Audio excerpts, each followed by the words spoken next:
اعوذ باللہ من الشیطان الرجیم بسم اللہ الرحمن الرحیم۔ السلام علیکم۔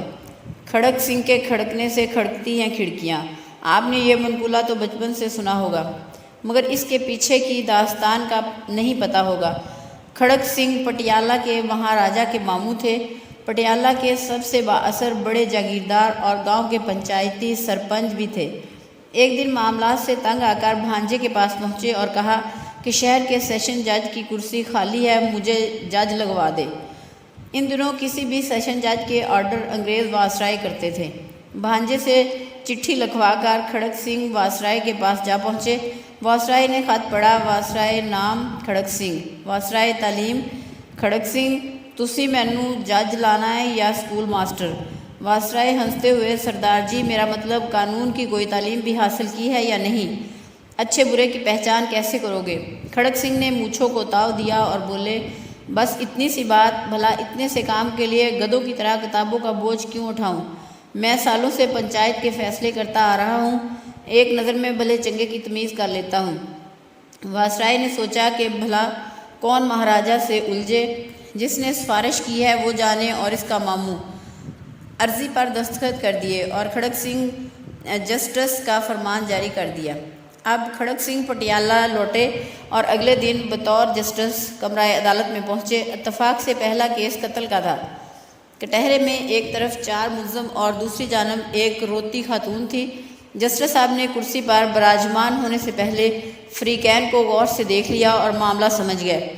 ایک پولیس افسر کچھ کاغذ لے کر آیا اور بولا، مائی لارڈ، یہ عورت کرانتی کور ہے، اس کا نام ہے، اس کا الزام ہے کہ ان 4 لوگوں نے اس کے شوہر کو قتل کیا ہے۔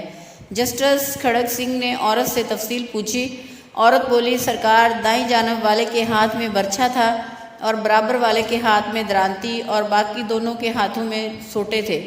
یہ چاروں کماد کے اولے سے نکلے اور خصم کو مار کر جان سے مار دیا۔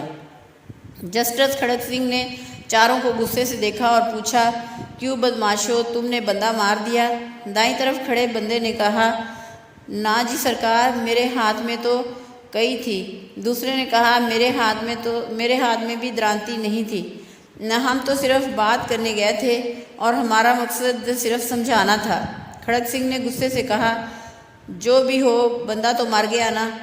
پھر قلم پکڑ کر کچھ لکھنے لگے تو اچانک ایک کالا کوٹ پہنے شخص کھڑا ہوا اور بولا، مائی لارڈ، دیکھیے یہ کیس بڑا پیچیدہ ہے۔ یہ ایک زمین کا پھڈا تھا اور جس زمین پر ہوا وہ زمین بھی ملزمان کی ہے، بھلا مقتول وہاں کیوں گیا؟ جسٹس کھڑک سنگھ نے پولیس افسر سے پوچھا، یہ کالے کوٹ والا کون ہے؟ جناب، یہ ان چاروں کا وکیل ہے۔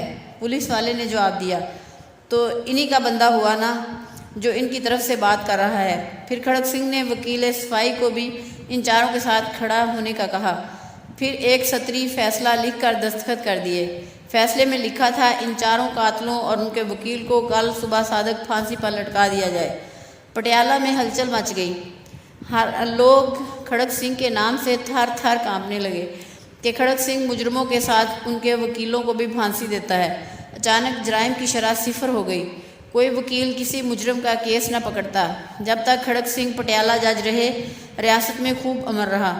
آس پڑوس کی ریاست سے لوگ اپنے کیس کھڑک سنگھ کی عدالت میں لاتے اور فوری انصاف پاتے۔ اس واقعے میں دور حاضر کے پڑھے لکھے ججوں کے لیے ایک گہرا سبق ہے کہ اگر انصاف فوری اور مجرموں کے ساتھ ان کے وکیلوں کو بھی سزا ملنے لگے تو ملک میں جرائم کی شرح صفر ہو جائے۔